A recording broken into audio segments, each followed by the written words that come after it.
Hi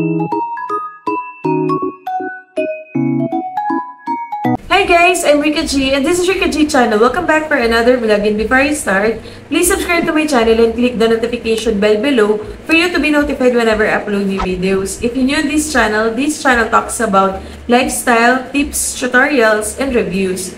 For today's vlog, i-share ko sa inyo kung paano kumuha ng marriage certificate PSA online gamit ang inyong mga cellphone. Panoorin nyo to guys. First is mag-open muna tayo ng Google and type natin PSA Marriage Certificate Online. And then itong unang lalabas na PSA Helpline, ito yung i-click natin. So dito, 365 pesos and 3 to 4 days yung delivery. Kung Metro Manila, and then 3 to 8 working days naman kung outside Metro Manila. Scroll lang natin pababa and ang i-click natin is itong Order Now. And then mag-a-appear itong Choose Certificate Type and i-click natin yung marriage. And then, scroll ulit tayo pababa at i-check natin itong terms and condition, itong dalawang box na nandito sa baba. Check lang natin parehas yung box and then mag-a-appear itong continue, itong green. So, click din natin yung continue. Next is magtatanong siya kung nire-request mo bang marriage certificate ay para sa'yo or para sa ibang tao. Since para sa akin yung i-request ko, ang kinlik ko is my own marriage certificate. Kapag for someone else, ito yung mga option, my son, my daughter, my father, and my mother. So dito tayo sa my own marriage certificate, click natin yung continue. And then, ito yung mga details na kailangan nating i-ready. So, your name, sex, birthday, and valid government-issued ID na ipapresent din natin kapag i-receive na natin. Husband's name on the certificate, wife's name on the certificate, the date when you get married, place where you get married, late registration if applicable, purpose ng request, and legal proceedings if applicable. Then, yung delivery address and contact information. And then, i-click natin itong continue, itong green. So, next is yung mga reminders about your name, sex, and birthday para sa mga susunod na fill upan. So, basahin natin itong mabuti.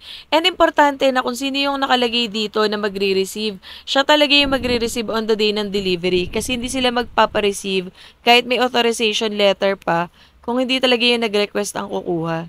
So, fill upan na natin dito your sex, your first name, your middle name, and last name.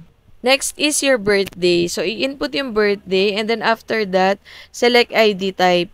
Etong mga to yung mga options nyo kapag kukuha kayo. Ito yung mga ID na pwedeng gamitin or ina-accept ng PSA. Pause nyo na lang guys yung video para makapili kayo kung ano yung available ID na pwede nyong gamitin. So, ito lahat yung mga options. Sa pag-claim ng na-request nating marriage certificate na PSA, etong ID rin na to ang ipepresent nyo at i-accept nila kung ano yung nilagay nyong ID rito.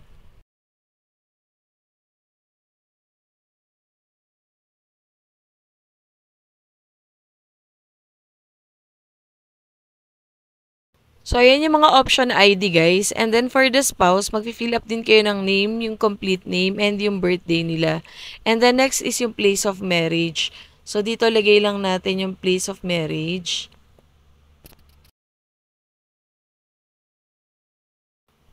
And then dito sa pinakababa magtatanong siya, was the certificate registered late?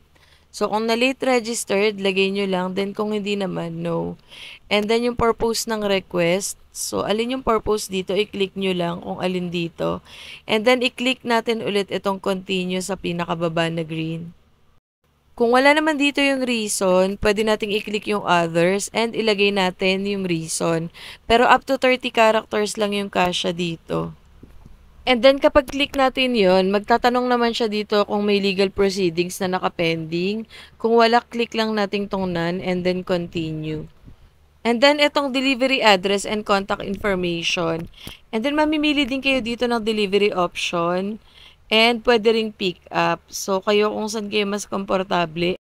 Pero again, kung sino yung nag-request, sa kanya lang din i-release kapag dumating yung courier. So, kami ang pinili namin is pick up kasi hindi namin sure kung kailan darating. And yung availability ko rin, kaya pick up yung pinili namin. Kung delivery guys, door-to-door delivery naman yun. And ito kasi is pick up. So, ito yung mga options na pwedeng pag-pick upan. Mostly National Bookstore yung nandito na mga option. Next is yung recipient name, mobile number, and email address. Lagay lang natin dito. Kasi nag-update sila kung kailan marireceive, or ano na yung status. And then, mag-a-appear yung summary ng mga details. Double check natin maigi yung summary ng details na in-input natin. And then, dito, 1 copy, 335 pesos. And, i-click natin itong confirm and continue kapag okay na lahat ng details. And then, dito na tayo sa may payment option. So, ito yung mga payment option. Pwedeng credit card, GCash, PayMaya, ShopeePay, Bayad Center, Bayad Online, 7-Eleven, Palawan Pawn Shop, BankNet, and DragonPay. So, yung gagawin ko is GCash payment. So, i-click ko lang yung GCash payment. Ayan, pay using GCash. And then, mapupunta tayo dito. Ilalagin natin yung GCash number natin. And then, pag input natin, click natin itong next and magsisend ng OTP. Input natin yung OTP and then, click natin itong pay dito sa baba. After that, i-click lang natin itong proceed para mag-proceed yung payment. And then, ayan, nakalagay dito, your GCash payment was successful. And then, kung kukuha kayo ng another certificate, pwede nyong i-click yung click another certificate. And then, basahin din natin tong mga delivery reminders na to. So, guys, nag-update sila sa email and your cellphone number kung ano na yung status nitong request natin. That's it, guys. If you have questions, please comment it down below and I'll try my best to answer your questions. Thank you for watching Rika G channel and please follow us on Team G Vlogs on Facebook.